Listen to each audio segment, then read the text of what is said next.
Welcome to How You Livin', a transformative podcast featuring best-selling author, inspirational speaker, and minister, Dr. Rick Rigsby. And now, Dr. Rick.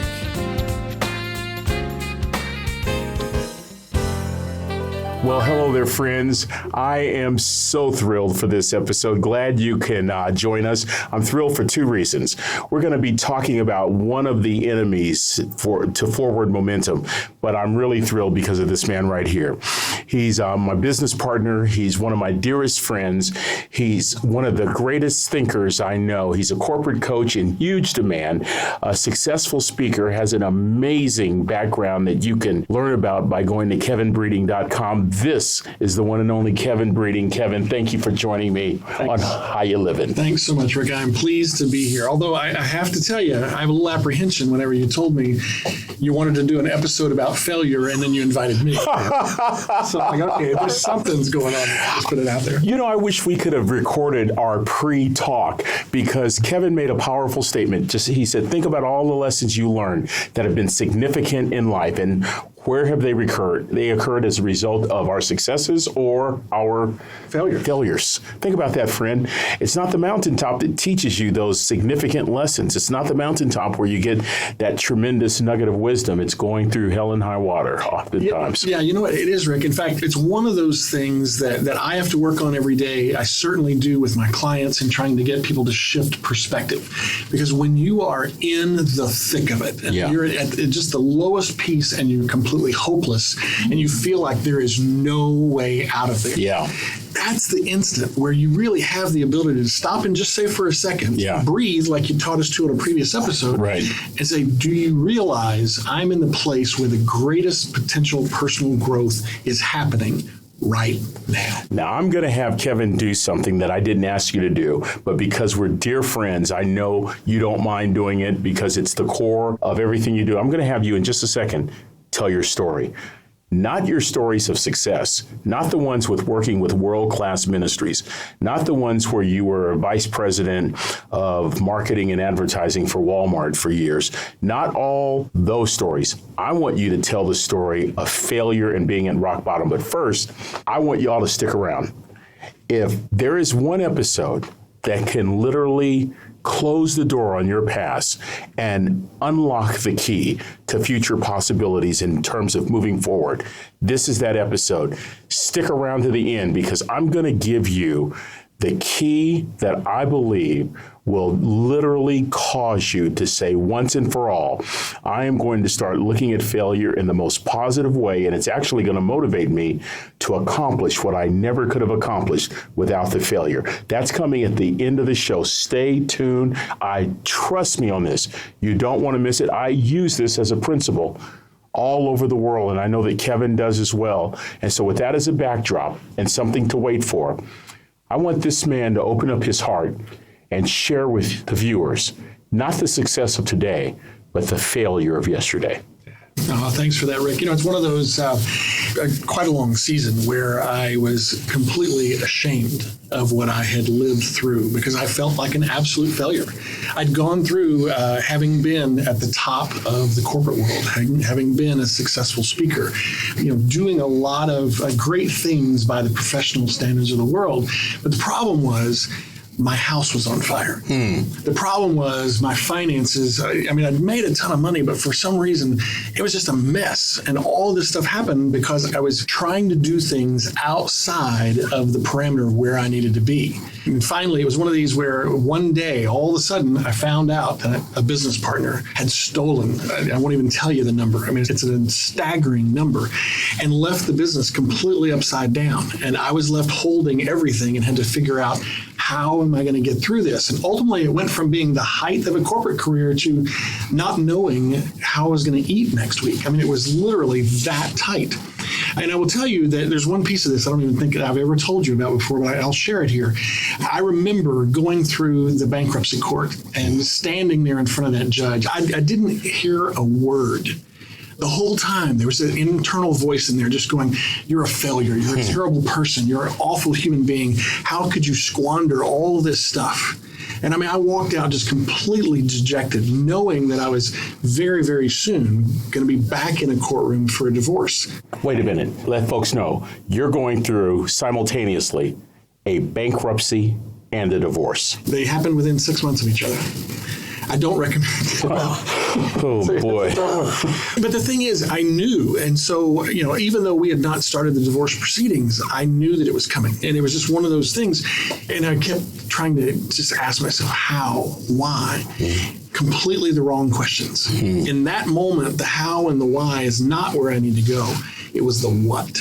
Good. I had to get to, what do I need to do this second? Right now. Kevin, why is it that so many people who are despondent listening and watching right now, so many people who are struggling with failure, why is it that the what question is the roughest one to answer? Well, it's so easy. I know you quote Les Brown all the time in talking about that issue of people living in their memory when they should be living in their imagination. And the how and the why is all about the past and understanding why did something happen, or why did this happen to me? And the imagination requires you to ask the question, what? What do I need to do next? What do I need to do now? Now, I will tell you, the big mistake that I made in those early days is I was trying to swing for the fences. I was trying to say, okay, how can I get back to a 7-figure business? Wrong question walking out of a bankruptcy room. You've got to allow yourself time to heal, time to look introspectively, because I will tell you, although I had a business partner and that created the avalanche, I contributed to that mistake. I was in a business that I did not understand well. I was in a business where I did not have a clear understanding of the finances and where they were. I was flying above my pay grade because I was addicted to big, giant checks. So if you're in a season of failure right now, you would recommend that step number 1 might want to be, what do I do next? What's the single, even if it's small, in fact, more times than not, it is small. We get caught up in thinking, I've got to fix it all in 1 second. Well, we didn't create it all in 1 second. And so we have to give ourselves that sort of internal mental breath to be able to say, okay, what do I need to do today? The first thing I need to do is forgive myself. Recognize that I made a mistake, that I blew it, that it ended up in bankruptcy, but I didn't harm anyone else. It just hurt me. It hurt my family, but we were in it together. We were going to figure out what we needed to do in order to get through it all. Now, here's the kicker. I've never told this publicly before. The miracle for me was walking out of the courtroom, getting in my car, tears just gushing out of my face. I was at a complete loss. And as I'm driving to my house, my phone rings. And it's a very dear friend of mine. And he says, "Hey, how you doing?" And I said, "I've been better." He said, "You have 5 minutes?" And I said, "Yeah, sure." And he said, "Come by the house." And so I went by his house. He just bear hugged me and he said, "Bud, you got this. It's no big deal. And by the way, this is for you." And he handed me an envelope with several $1,000s in cash. And he said, "I believe in you, and it's time for you to believe in you." Wow. Yeah. Now, I realize somebody listening, you may not have that particular experience, and it sounds tangible because of the dollar amount. The thing that was the most valuable to me was his statement, not the dollar bills. I mean, they helped in the literal moment, but honestly, it was that ability to say, if somebody else believes in me, then I can believe in me. Boy, that is so good, Kevin. Because without that element of hope, you're just going to dwell on your past mistakes. Without that, what do I do now? You're just going to dwell on your past mistakes. And like Les Brown says, all over the world, most of us live in our memory as opposed to our imagination. I'm guessing that the what question gave your mind permission to free your imagination to start thinking what, and then having somebody believe in you furthered that process, right? Yeah, completely. I mean, the key when you get into that, it's so easy just to spend 24/7 just kind of doing the newsreel of how terrible you are and how big the mistake was. Stop right there. Can I ask you what it is about human nature that causes us to use memory as our default? Well, I'm sure there's a ton of science behind it, but, the thing that we go to in memory is that it's something that we know, it's certain to us, where the future is somewhat uncertain. It hasn't happened yet. Is it possible, and I know that some people that are watching and listening, this may be your reality, this is certainly my reality. I actually I don't know what the right word is. Would it be stimulated from going back to the bad memories? Mm-hmm. Is that the right word? There was something that was comforting me. Mm-hmm. Is it possible you got these memories, you go back and they become comforting even though they're horrific? It actually is a fairly common phenomenon. That, is it? You look at someone who goes through the tragedy and the horror of personal or physical abuse. They get out of it, but whenever they hit a moment of uncertainty, where do they go? They go back to the person who had been abusing them. And even though they have every reason in the world not to, they go back to the thing that they know, because for a moment we can rationalize in our mind in some way to say, what I know is less scary, less fearful than the thing that I don't know. Wow. And we all do it. You think about it. Nobody listening today, if they were sitting, if they were outside of themselves evaluating, would allow themselves to go back into a situation that had harmed them once before. Sure. But we do it to ourselves every single day through this mechanism and vehicle called fear and uncertainty. Wow. And so what we've got to do is we've got to learn to draw from the past, to gain those principles that are there, and then we ultimately look at how can we take what we need to forward, take the principles forward, leave the rest. You learned something very valuable, and you often quote Dr. Wayne Dyer with regard to this notion of certain.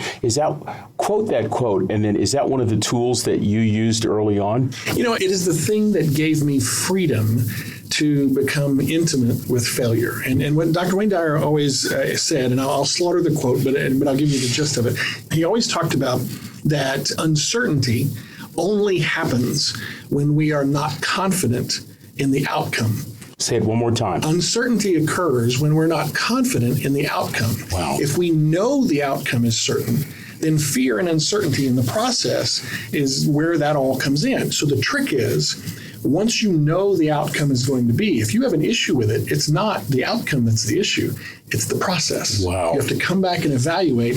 If I have uncertainty, I don't know that what's happening, that what I'm actively doing to fix this situation, that I'm doing the right thing. Wow. Continue that. Well, the thing that I had to go through, because you got to remember, that was the first sucker punch. And then just a few weeks later, a few months later, was staring in front of a judge again in a divorce proceeding, knowing that everything that I had defined myself by was going up in flames right there in that moment. And so I remember, because this happened in Oklahoma, I live in Dallas, and so I stepped out of the courtroom. I walked across the parking lot, got in my car, got back on Highway 75 coming south. I don't think I've ever sobbed as a human being more and more deeply than in that moment. Wow. And I needed to, Rick, because it was necessary for me to have that closing moment to say, this is now past. But then it immediately catapulted me to a place where it's like, but what now? What? There it is again. So I want to pick up on that. Say that Dyer paraphrase one more time. Yeah, so the uncertainty happens whenever we are not convinced that our plan gets us to the outcome. So now I'm thinking that your operative word was what?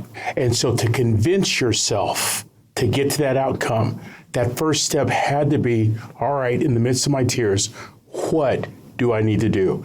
Friends, if you're listening, think about this. Failure is not fatal.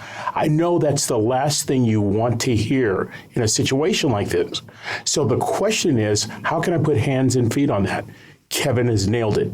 You ask yourself, what do I need to do next? So that you're drawing toward the certainty, you're driving toward the certainty of the outcome that you can believe in. There's a great book that I know you're very familiar with. I've read it multiple times. Came out a couple of years ago by Samuel Chand. Mm-hmm. It's titled Leadership Pain, The Classroom for Growth. And I would encourage all of you folks listening in and joining us today to just take a look at this book online, perhaps even buy it if you need to, but listen to one of his quotes. When you interpret your pain as bigger, more important, more threatening, more comprehensive than your vision, You'll redefine your vision down to the threshold of your pain. Let me just insert the word failure. When you interpret your failure as bigger than your vision, you will reinterpret your vision down to the threshold of your failure. And I think when we don't ask the question correctly, what do I need to do next? We're going to continue to live in the past, reinterpreting our failure down to the threshold of our vision. In other words, our failure literally reconstructs and reframes everything. And I am so grateful that you were able to teach us that, Kevin. You know, Napoleon Hill said something over and over in Think and Grow Rich. But before I get to that, do you have a response to Samuel Chan's comment? Well, I mean, the thing that I keep coming back to is I have a principle that's part of the coaching that I do that basically says every bit of success you want, every dream that you want, every vision that you want lives on the other side of your excuses. And as soon as your excuses minimize to the point that you can get past them, you'll instantly fall into your visions, your dreams, your successes. And you know, wow. It goes back to a question I get asked all the time, because I have the benefit of working with top execs and business leaders from all over the world. Why are they so successful when so many other people are not? And the answer is they are so intimately okay with failure. Wow. They just don't even think about it, because it's like it's not even a thing. They're willing to do whatever, because in the failure, there's learning, and the learning catapults them forward. And so, you know, as Samuel Chan's talking about here is that, you know, yeah, you're minimizing all of these things. And that's when you realize failure is not a sentence. Yeah. It's a pathway. You know, that's even better than the transition that we had planned for this segment into Napoleon Hill. Because in his book, Think and Grow Rich, what fascinates me, as you know, the book has very little to do with growing rich and more to do with how rich people think. And he said, you look at any successful person and they have two things in mind. They have executed from their life a fear of failure. Mm-hmm. And secondly, they have this singleness of purpose and a burning desire to accomplish that purpose. But going back to number one, they see failure in a very different way. There's a utility to failure that they use. Right. And that really leads us, as we close this session, which I really don't want to do, to the key that I have discovered in my life. And friends, by listening to Kevin, you can see that what I'm about to say, he discovered in his life years and years ago in the midst of failure. Here it is. Here's the key. Make failure your personal trainer. Does that sound bizarre to y'all? It doesn't to me. I had to figure out a way to make my failures work for me. And here's my theory. And it's real simple, and I want you to comment on this. You mentioned that what keeps us in our failures is constantly making excuses, right? Right. So it's interesting to me that anything that will cause you to be more honest with yourself is really a gift that can motivate growth. Nothing, absolutely nothing, can force honesty like failure. And I think that was reinforced to me at a critical time. My marriage didn't fail, but my wife died. So there was a systems failure. But at the same time, I'm on a football coaching staff, and I'm seeing failure on Saturday and players making excuses Saturday night, and the film pointing out what the excuse can't cover. And it caused me to start thinking that anytime we find ourselves in a situation where you're forced to tell the truth, where you're forced to eliminate blaming and eliminate making excuses, that is a gift. So why can't failure be that kind of coach, Kevin? Well, it can be that kind of coach. The challenge for us is that we don't like it. Yeah. It hurts. Yeah. It incriminates us. It tells us all the things that we actually are that none of us want to hear.